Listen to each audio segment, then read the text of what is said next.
All right, welcome back to Waves 2020 here in Vienna, where we're operating under some exceptional circumstances, and anybody viewing on the YouTube stream here can leave us questions in the chat. I'm able to read them from here. But anyway, we're proud to and very excited to present a representative from a digital platform that's changing the game quite a bit and is one of the few viable visions for the future of digital in the music industry. And we have Aly Gillani with us, and he's going to be he's a European label rep for Bandcamp, and Aly is going to be giving us some tips and, well, if he makes it back, give us some tips and give us the lowdown on the best ways in which Bandcamp can help musicians and labels to reach their audiences around the world, and potentially even make some money in the process. We just lost Aly, but hopefully we'll be back. You're with us. Just ironing out some issues here. Okay, my name's Tristan Bath, by the way. I'm a music journalist based here in Vienna. And I myself have written for Bandcamp, their blog, a few times, and it's certainly the nicest group of individuals to work with in the music industry I've come across. But yeah, anyway, basically I'm going to be handing the reins over to Aly for the next 40 minutes or so, and hopefully we'll have some questions from the audience here or questions online in the YouTube chat. So anyway, over to Aly. Thanks very much, Tristan. Can you guys hear me all right? Is that coming through okay? Speak up a bit. Okay, I'll put my little microphone just here. How's that? Is that a little bit better? Much better. Lovely. Great. Okay, I'll do that. So first of all, thank you for the introduction and thank you for inviting me to speak. This is the first kind of presentation I've done like this to a live audience, me from afar. I feel like I'm it's an award ceremony where I was away on tour and couldn't be with you, so it's a very glamorous moment for me. But yeah, thank you for the invitation. What I'm going to do is go through a sort of presentation taking you through the key points and key sort of strategies for making the most out of being on Bandcamp. So I'm going to switch to my and share a PowerPoint presentation with you guys. Tristan, if you can let me know if it's because once I switch over, I won't be able to see you anymore. So if you could just let me know that this comes through okay, that would be really useful. So you should be able to see a big Bandcamp logo all good now. We can see everything. Fantastic. Okay, so yes, as mentioned, I'm the artist and label rep for Bandcamp in Europe, and I've been with the company for around 5 years now. And my job is to spread the word about how Bandcamp works, sign up new labels and artists, and also do educational stuff like this, where we're kind of spreading the word about how Bandcamp works and how it can work for you. So some stats to kick things off. Fans have paid artists and labels over $580 million using Bandcamp, with almost $20 million in the last 30 days. We sell over 41,000 records per day, which is over 1 million per month. Those stats are actually the 41,000 records. That's a little old, that stat. So I imagine it's gone up by now, but that's as up to date as I have it. Interestingly, over half our sales are physical items. So obviously, that's mainly music items such as vinyl, CDs, tapes, but also all kinds of weird and wonderful things that people sell on Bandcamp. And we're currently signing up over 100,000 new fans every month for registered Bandcamp accounts. It's actually been at that level for almost 2 years now. It's been very, very steady growth in terms of signups. And I'll go into what fan counts are and how that works later on.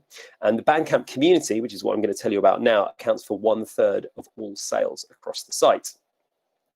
One of the things you may have noticed is our Bandcamp Fridays. At the beginning of the kind of COVID pandemic, we knew that there were a lot of our users, a lot of artists, independent artists and labels who had their revenues massively hit, as I'm sure you're all aware of. And we wanted to do something to help those artists. So we decided that we would waive our fees for a Friday that was coming up in March. The first one was March the 20th, I believe. And you know, that was our way of not just helping put a bit more money into artists' pockets, but also to reinforce to fans that if you want the artists that you love to continue making the art that you love, you need to pay them. And this is a really good way of doing that. So since then, we've done several of these initiatives. We've actually, through them, over $20 million has gone directly into artists and labels' pockets. And we're going to be carrying them through at least till the end of this year, and possibly longer. Our feeling is that as long as the pandemic is affecting artists, we want to stand up and help them out. It's a nice little bit of sort of summation of how some of the effects of this these fundraisers. This is from the New Yorker. The Bandcamp fundraiser and the calls for support by musicians, artists, writers, and printmakers has brought back the gratification of picking up an album from a merch table or calling to order a book from a locally owned bookstore. The feeling has less to do with the fuzzy values of physical media versus digital goods, but instead the relationship that these exchanges cultivate. And that really gets to the heart of a lot of what Bandcamp is about. It's about breaking down barriers between artists and fans and creating a place for them to flourish in. We have, as I said, we're carrying on these fundraisers at least through the rest of the year. So the first Friday of every month is a Bandcamp Friday. If you want a bit of fun, you can go to isitbandcampfriday.com, which will give you an answer as to whether we are on one of our fundraising days or not. But mark in your calendars October the 2nd, November the 6th, and December the 4th, and keep an eye on our website, because if we do extend it, we will, of course, let everybody know. So into the meat of the talk, what makes Bandcamp tick? Number one is design. All Bandcamp pages are completely customizable, and we strongly recommend that you do customize them. You can really make them look your own, like this Harvey Sutherland page here, this one here. I really like this one as well. One of the things that you'll notice as well on there, and if you see where it says buy digital album and it says name your price. So you can set all pricing is set by you, and you can click a box which allows fans to pay more if they want. Across the site, 40% of the time, people pay more than the minimum, which is remarkable because these are fans that could get that music for free by streaming it, but they decide that not only are they going to pay for it, but they're going to pay more than they need to pay for it. And that is because they understand the Bandcamp user base. They understand what it is to be an independent artist and how tough that can sometimes be. In terms of finances as well, for those that are not familiar, Bandcamp takes 15% of digital sales, which drops to 10% once you hit $5,000 in sales, and 10% of physical sales. And there are PayPal fees on top of that. All our processing is done via PayPal, and you get paid within 24 to 48 hours of purchases being made by your fans. Another side of sort of personalizing your page is adding images of your merch items. We very much recommend adding great photos. They don't have to be super impressive pictures on infinite white backgrounds. They can just be a picture of a record on a crate. I personally think that anything that shows off your personality as an artist is something to be encouraged. So, you know, get creative with it. You know, you can do sort of more fancy shots like this if you want to, or this lovely cassette here. But yeah, adding photos is really important. And if you do add pictures, tag us in Instagram if you've got a new physical product on sale, because we do repost things that we're tagged with on Instagram if it's a particularly cool photo or a particularly cool item of merch. So you can find us at Bandcamp on Instagram. So please do that. Building a following. So when you look at a Bandcamp page like this one for Kate LeBon, you'll see that there's a little button on the right that says follow. If you click that, you get this pop-up message saying you are now following Kate LeBon and will receive a notification whenever they release new music. Would you also like to join their mailing list? And you can then opt in to be signed up to their emailing list. Any fans that sign up to that mailing list, you can download that data and add it to your MailChimp or whichever mailing list provider you're using. We see that as your data because they're your fans, not ours.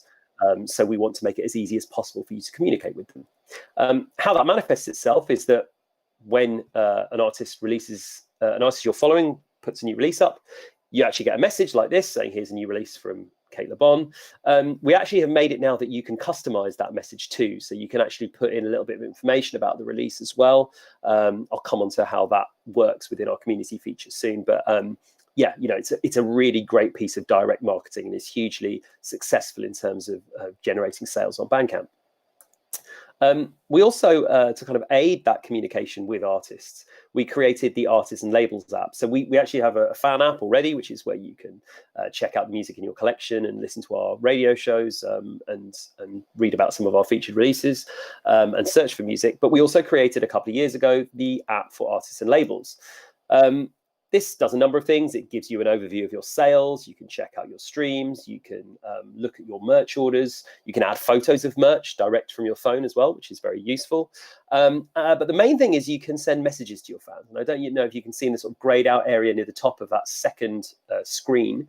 You can actually pass that down by location and by amount spent as well, and send a direct message to those fans. And that can be photo or text.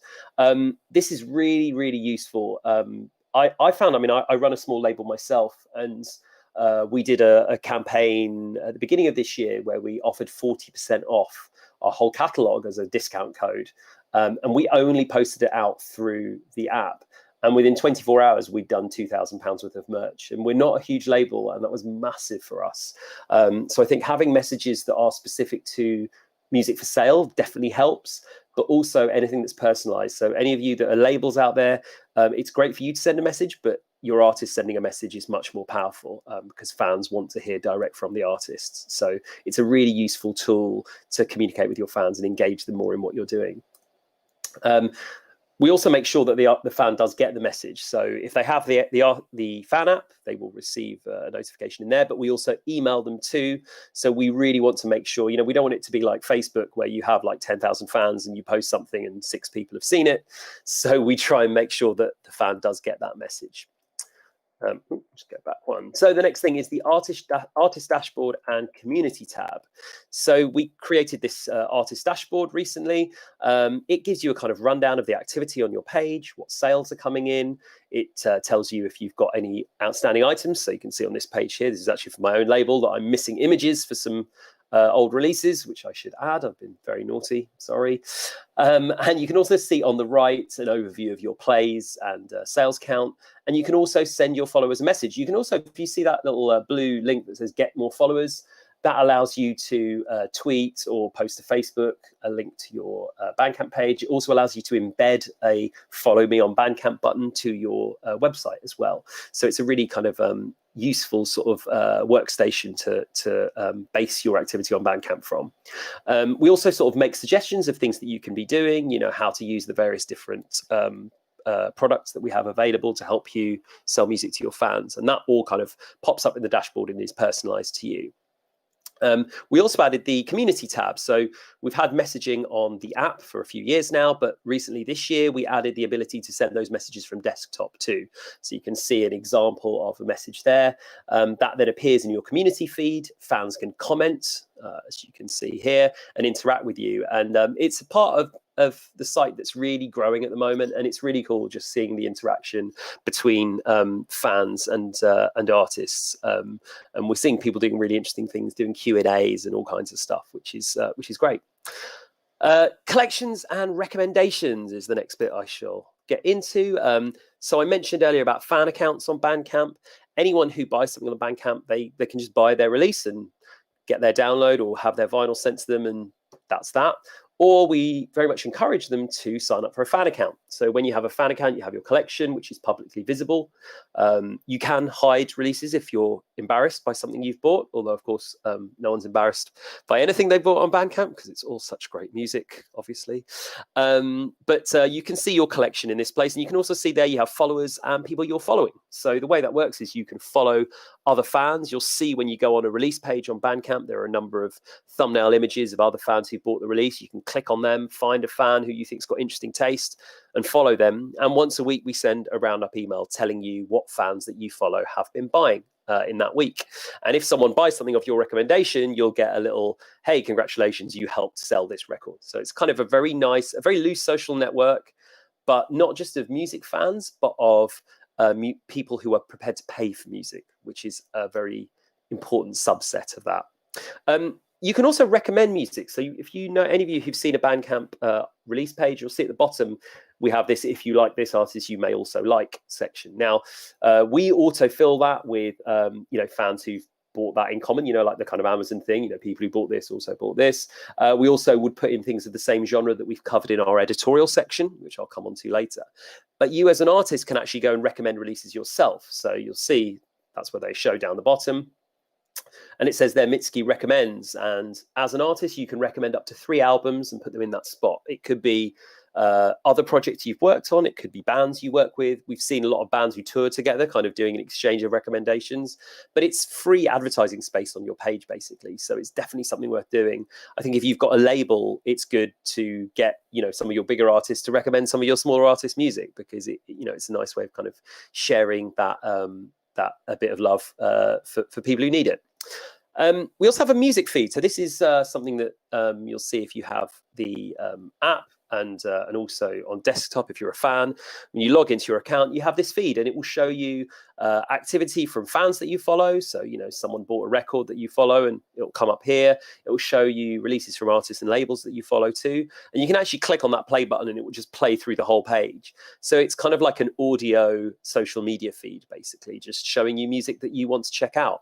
None of that is kind of algorithmically driven as such. We're not kind of using AI to decide what you might like. It's all based on human selection, on either fans not just liking something, but buying it, or our editorial team writing about something and suggesting that it's worth your time. So we also have newsletters. We do a bunch of different newsletters. When we onboard fans, we ask them if there's particular genres they're interested in, and we will send them updates based on that. Again, based on stuff that we've covered in editorial and genres that those fans have said they're interested in. So we send recommended releases every week. We also send out newsletters about our editorial, the Bandcamp Daily, which I'll come on to later on. And that's a big part about how we share those stories.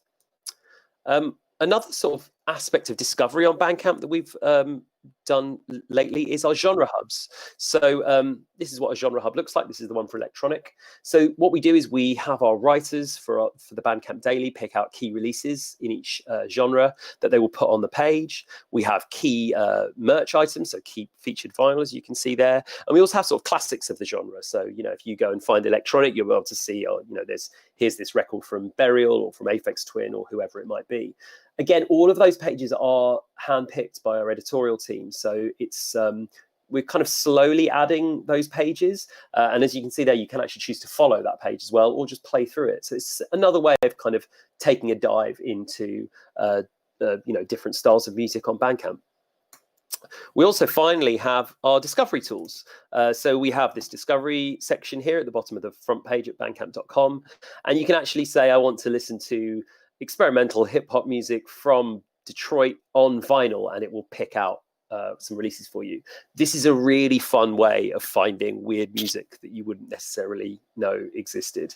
And I know a lot of people who just go on a bit of a deep dive and click on a release and then click on a fan on that release page and see what they've bought, and you can find some really cool music.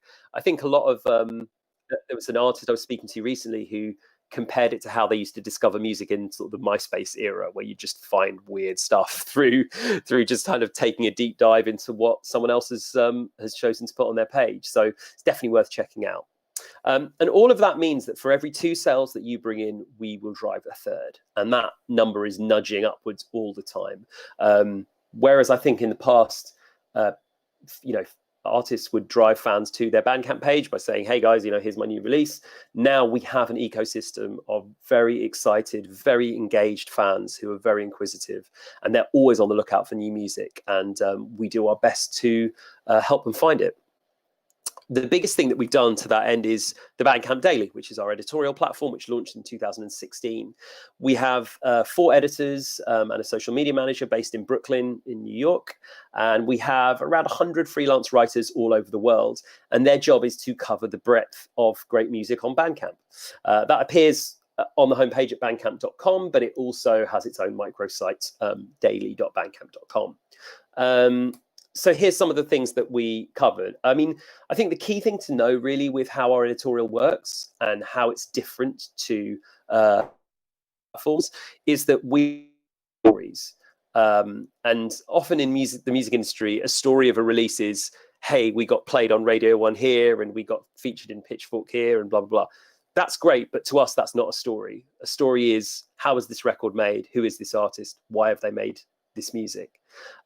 This is a great example of that. Gordon Coang releasing on the Music in Exile label, which is an Australian label which specializes in music from asylum seekers to the country. And it's brilliant music, a really interesting story, as you can imagine. And that was a very popular feature that we ran last year, I believe. We do a lot of lists. Mathcore is very popular on Bandcamp, so we did a brief history of Mathcore. And we do a lot of those kind of features. We get over 1,500 pitches a week at the moment, so we're trying to find ways to cover as much different stuff as we can. This is a really cool feature. So actually, the writer Tracy, I think, pitched the story about one of these artists originally, and the editorial team sort of, they know a lot about a lot of music, and they could see that there were a few other releases that sort of had come from a similar part of the world and had a similar sound to them. So they sort of said, look, you can do that, but what we'd really like you to do is actually just do a feature on the whole scene. So, she went away and interviewed a bunch of other different artists and put together a really interesting guide to a lot of unknown music. And then we also worked with our designer to get a cool illustration to go with it. And I think from first pitching to when that went up, it was about a 5-month process, but the result was a really high quality piece of journalism. And I think, we don't do that thing of like copying and pasting your press release and calling it an article. We want to do in-depth, really kind of qualitative pieces that really are good for the artist and good for the fan too. We actually recently redesigned our editorial pages. So they have these cool new players, and you can actually see the merch items that are on sale on the right-hand side of the page and follow the artist. And those elements are dynamic. They move down the page as you read. You'll notice that all of our articles have embedded players in them. So the idea is that you can listen to music whilst you're reading about it, which I think is really cool. We also kind of redesigned the front page for the Bandcamp Daily recently. We're doing a lot more work with illustrators now, also with photographers and videographers too. So we're really trying to kind of constantly find ways to present the articles in the most interesting way possible. So the question you all want to know is, how do you end up being as happy as these 4 jolly people and have your music featured on the Bandcamp Daily? There's a kind of condensed version of this, and actually a lot of this information can be found on our artist guide, which is bandcamp.com/guide, GUIDE. But to summarize it here for you, the key thing is your music needs to be on Bandcamp. We don't want to get sent a SoundCloud link, Dropbox to a 54-track of tracks of WAVs of your record, which aren't labeled properly. We want to know that it's on Bandcamp to start with, because we get pitches all the time from music that isn't on Bandcamp and is on labels that are unlikely to put it on there as well. So please send us a Bandcamp link. It can be private. We all have admin access, so we can see a release even if it's not publicly visible. In terms of timelines, ideally for a full feature, which is generally going to be about an album, most of our coverage is around albums rather than singles. But for a full feature, we're looking at 8 to 9 weeks in an ideal world. If it's less than that, we'll do our best. But given the amount of music we're getting sent, it is hard to fit everything in. Our Album of the Day franchise is on more of a sort of 3-week turnaround time. And we also have our new and notable section, which is just short one-line reviews, which go on our front page. Even though they're much smaller pieces, they're actually very well read because they're right there front and center on the page every day. And we can run about 3 or 4 of them every day. It's also worth, when you send your stuff in, put all of your information in the About This Album section on your Bandcamp page. Don't send us loads of press release attachments and stuff like that. A simple paragraph with a couple of points is great. And that kind of gives us everything we need to know and work on.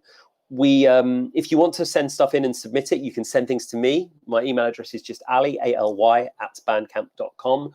I can pass it on to the editorial team. I can't guarantee they'll cover anything, but I can guarantee they will listen to your music and they will read up about it too.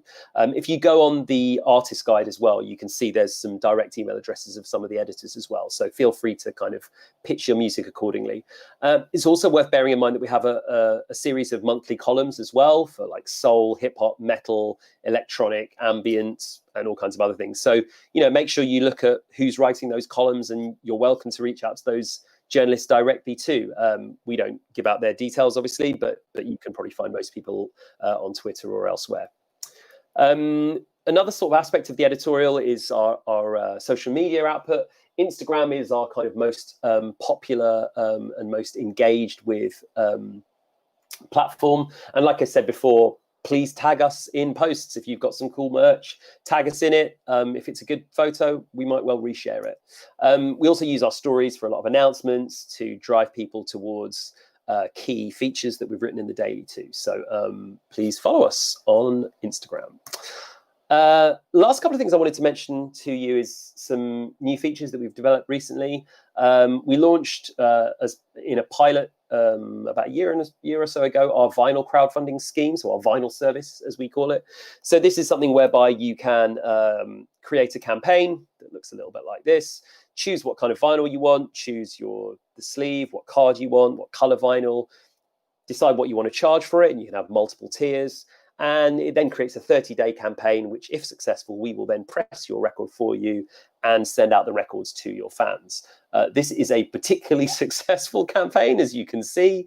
And obviously, things got delayed slightly due to the pandemic, but we hope to be able to make this available to a much, much wider range of artists on Bandcamp in the coming months. But if you are interested in creating a campaign, please email me and I can pass it on to the team for consideration. But that's something we're very excited about. I think vinyl is hugely popular on Bandcamp, but we know it's very expensive to manufacture, and also the technicalities of it can be slightly daunting. So we're trying to remove any of the kind of pressure points on that and make it as easy as possible for you to press records. And that's what the rest of that campaign page looks like. You can see there were a lot of pledges on that one, which was great. This happy young gentleman is so happy because Bandcamp recently updated our sales reports. This is one for the accountants amongst you. Our sales reports were one of the oldest parts of the site. They were kind of 10 years old and slightly out of date. We now have 3 different types of sales reports that hopefully satisfy anything you need, whether it's for artist accounting or for tax related stuff that you need to do with your local government or tax authority. And they're available in your tools menu. There's a lot of updates. A lot of the kind of projects that we work on are quite behind the scenes, things like this that, you know, fans aren't going to see, but they are things that are very useful, particularly for labels who have, you know, very high volumes of transactions to deal with. So we're constantly improving, and we also really welcome feedback. So anything that you think that we should be doing that we're not, please let me know. We also, and this is a slightly sad post now, I guess, but last January we opened the Bandcamp store in Oakland in California. It's a record store that stocks records that are for sale on Bandcamp, as you can see. And on the right-hand side up there, you can see we have a performance space as well, where we host shows. We do a lot of shows with the local community, particularly some of the young people's colleges that are based around there. And we also have in-stores, and we are planning to launch a Live from Bandcamp video series at some point, when obviously conditions allow, which is not something that's really possible at the moment. But if you are in the Bay Area, once things are back to normal, I would recommend you drop in because it's a very cool space. And there's a couple of nice quotes about Bandcamp from some nice people, and I will let you read them yourself rather than me struggle through those slightly wordy statements, but they're nice and people say nice things about us, which is very good. There's one last feature which isn't live fully yet, but will be live very soon, which I can let you guys know about. I'm going to stop sharing this presentation now, so hopefully you will see me magically appear. There I am. Hello. So we are currently piloting a live streaming project. So this will allow you to have a ticketed live stream from within your Bandcamp page. Fans will buy tickets, they can attend the show, and they can also, you can then create a virtual merch table which will sit below the live streaming window, so people can be buying your music as they're watching the show. There are, if you search them out, I'm not sure which artists they are exactly, but there are about 5 or 6 pilots of that happening today. So seek out some artists and you might be able to find some listings of those and buy a ticket and check it out. But we hope to be able to make that available to the rest of the sites, hopefully by the end of this month. And throughout the pandemic, we will be waiving our fees for those ticket sales. So any ticket sales from our live project will be going directly into the pockets of artists, certainly whilst the pandemic is still affecting people's livelihoods. So yeah, that is my whistle-stop tour of Bandcamp and how to make money on the platform. Like I say, I'd really recommend that you check out our guide, which is bandcamp.com/guide. It gives you most of that information, but in a written form, and it's worth checking out. And it should kind of fill in any gaps that you have in your knowledge. And like I say, you know, feel free to email me, Ali@bandcamp.com, if you've got things you want to share with Editorial as well. I'm always interested to pass things on.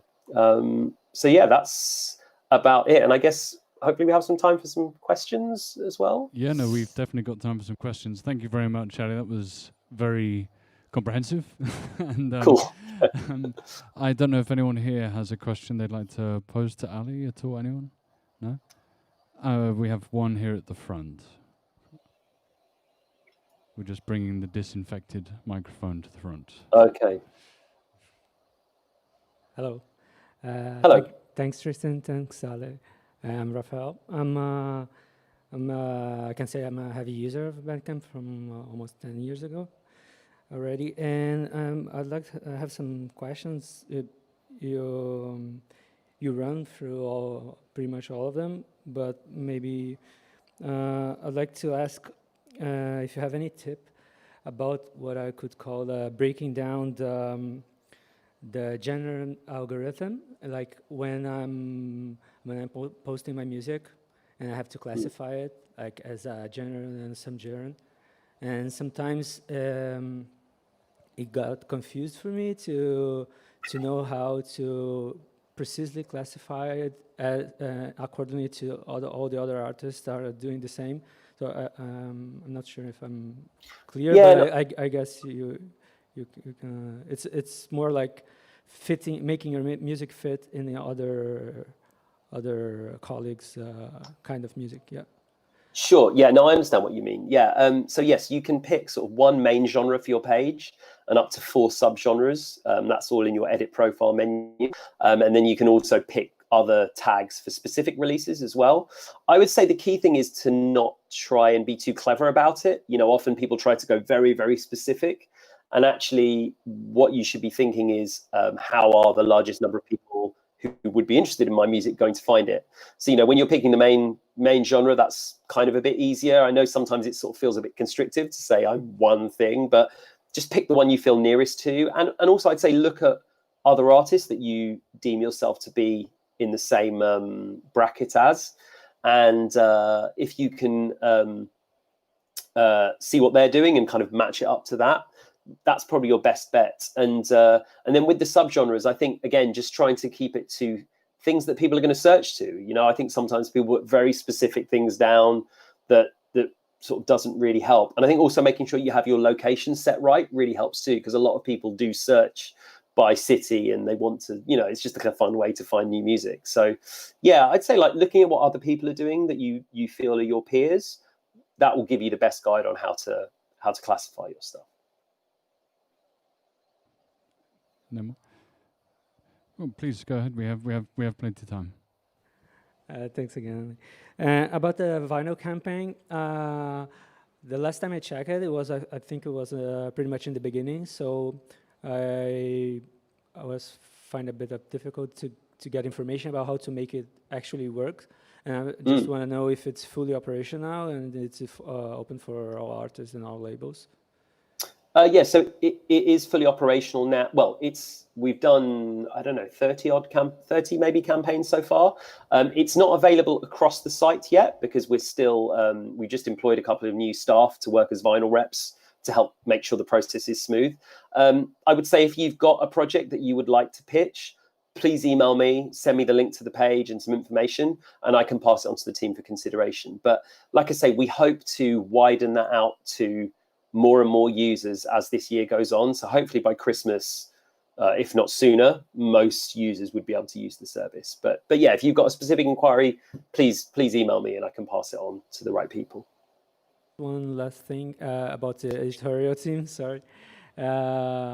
At first I was struggling to find information how to send my albums to the editorial team, but in the end I found it in the guide area you just talked about, and I just wanted to know if there's any tip to get their attention. Like I pretty much emailed everyone. I ended up featuring the news and notable. But anyway, just to know if there's any extra information you want to share. Yeah, sure.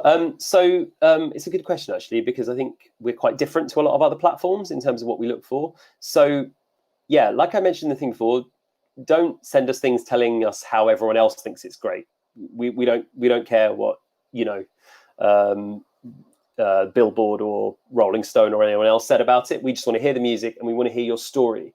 I would say having a good story that is engaging about the release, that's a big part of it.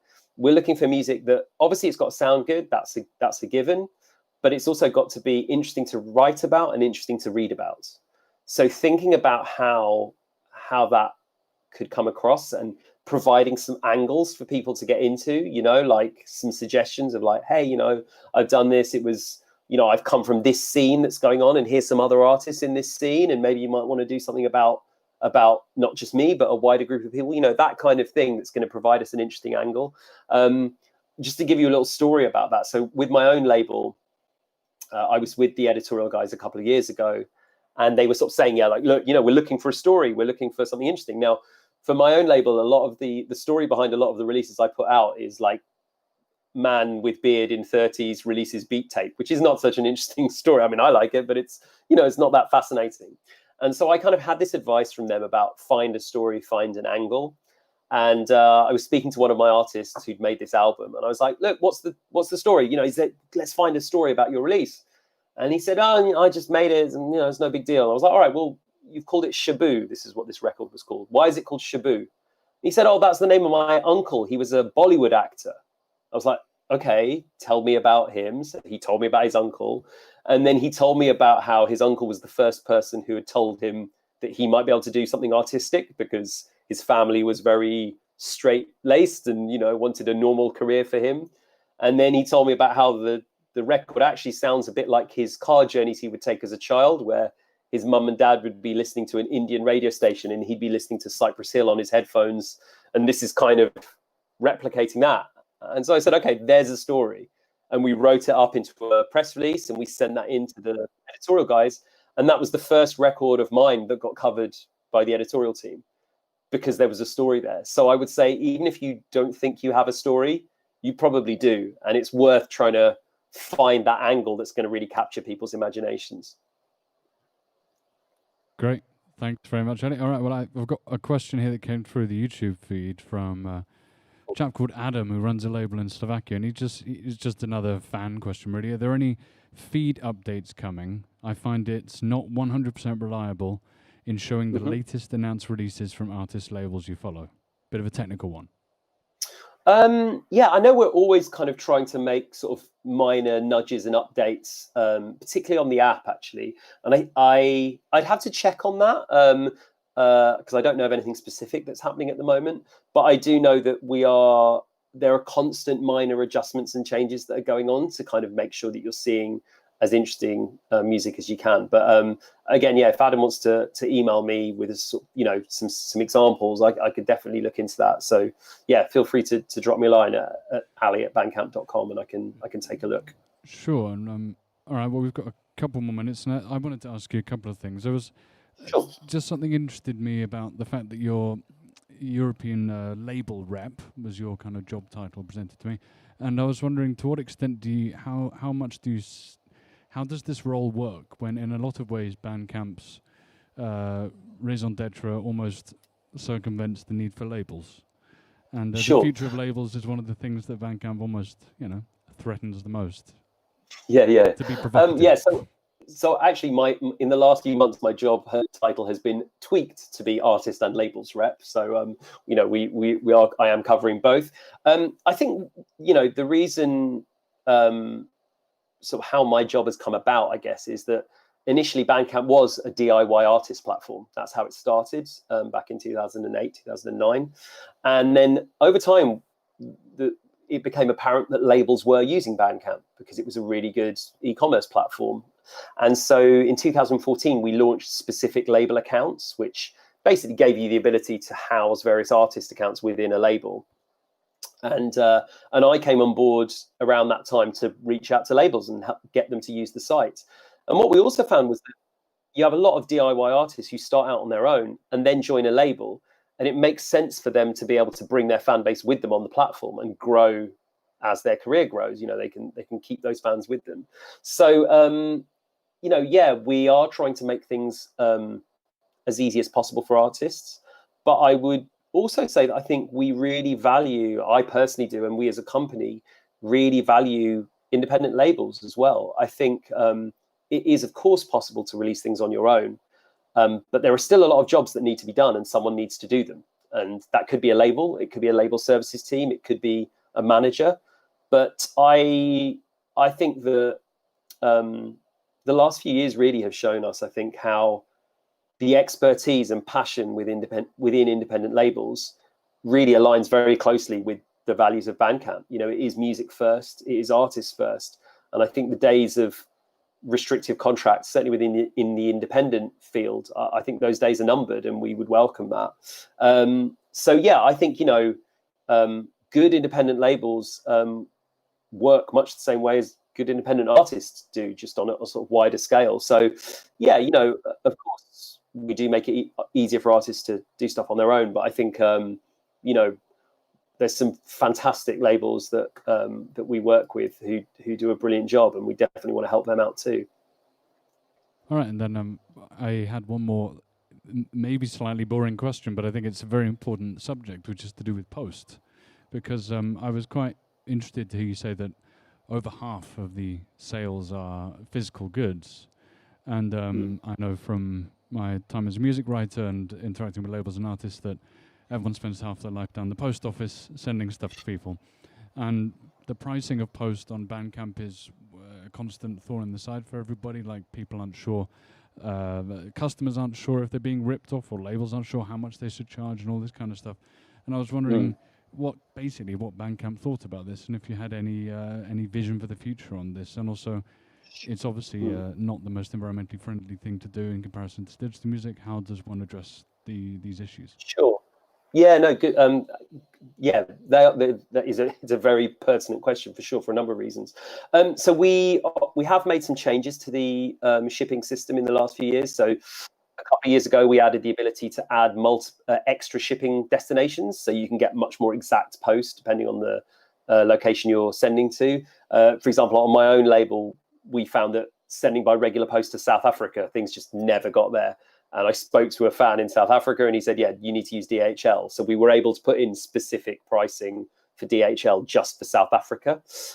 We also added the ability to have multiple shipping origins, so that you can have stock in different places around the world, and our system would pick the cheapest and closest option for the fan. So again, that's something that we would hope would be able to bring down the environmental cost of that, so that we're not shipping, you know, we can reduce to some extent the amount of cardboard being shipped huge distances, and hopefully sort of solve that in some way, or ameliorate that in some way. We do also have an integration with ShipStation, so people can use their ShipStation account, which then plugs into eBay and Discogs and any other number of places you might want to sell records in. So that kind of smooths that flow. And shipping is an area we're constantly trying to make adjustments to and make it better for people. So, you know, the environmental cost is a tough one, and it is something within our own vinyl service. We do aim to make that as low impact as possible, whether that's offsetting or just the type of mailers we use and all that kind of stuff. That is something that's very important to us. But then, you know, on a more logistics and practical level, yeah, we are trying to make it more granular and easier to make kind of exact, you know, give as exact cost as possible, so that, yeah, fans aren't being ripped off and labels aren't kind of having trouble. We also actually recently, or not long ago, added the ability to create default amounts for all merch items. So, you know, if you're a label with like tons and tons of records, you're not having to put shipping prices in every time. It'll just fill the default. And then equally, if you need to change prices, you change it on one item and it will funnel through to all the other items. So it's kind of taking a bit of the pain out of it. But yeah, it's something that we are talking about more integrations to kind of smooth people's workflow with all of that, and also to kind of make the pricing as accurate as possible. So I'd say watch this space over the next kind of 12 to 18 months on that one. All right, great. Well, I think we're just about out of time, so Cool. I think we'll have to more or less leave it there. I think huge thanks. Again, like Bandcamp's really thought of everything. So, that is our aim. No, thank you very much. I'm sorry I couldn't be there with you all in person, but hopefully next year. But yeah, thank you for listening. Yeah, appreciate it. thanks, Aly. All right. Cheers. Thank you. Bye.